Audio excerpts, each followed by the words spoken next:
On commence par 3 infos à retenir dans l'actualité et cette nouvelle frayeur au sujet du gaz russe. C'est une coupe drastique que Gazprom a annoncée hier. Seuls 20% des capacités du gazoduc Nord Stream seront livrées à l'Europe, contre 40% actuellement, ce qui représente environ 33 millions de mètres cubes quotidiens. Argument avancé par le géant gazier russe, la nécessité de maintenance d'une turbine reliant la Russie à l'Allemagne. La réaction de Berlin ne s'est pas fait attendre. Gazprom n'a aucune raison technique de procéder à de nouvelles baisses de livraison de gaz à destination de l'Europe, a dénoncé le ministère allemand de l'économie. Pour rappel, le camp occidental accuse Moscou de se servir de l'arme énergétique en représailles aux sanctions adoptées après le début de l'offensive russe contre l'Ukraine. La sobriété énergétique plus que jamais incontournable dans ce contexte. Après la grande distribution, plusieurs acteurs majeurs ont décidé de diminuer leur consommation d'électricité. Boulanger, Castorama, Fnac Darty, Decathlon, Ikea ou encore Leroy Merlin, des enseignes spécialisées qui ont décidé de rejoindre le protocole de sobriété énergétique à leur tour.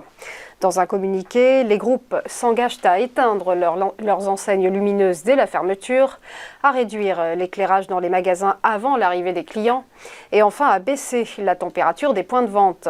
L'accord prévoit aussi des mesures d'urgence en cas de pic de consommation, comme la baisse de la température des points de vente à 17 degrés. Ce protocole entrera en vigueur à partir du 15 octobre. Enfin, des remous et un départ surprise chez Volkswagen. Herbert Diess quittera ses fonctions fin août. La fin d'une ère pour la firme allemande, engagée dans une profonde mutation stratégique vers l'électrique et le numérique. Charismatique et bouillonnant, Herbert Diess est très apprécié des investisseurs. Déjà sur la sellette depuis plusieurs mois en raison de tensions internes, le patron de Volkswagen aura passé 4 années mouvementées à la tête du géant automobile.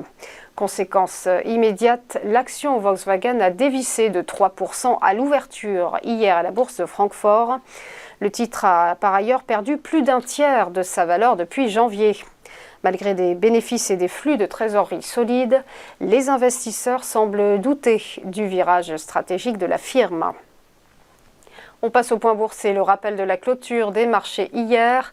Des places boursières européennes en ordre dispersé.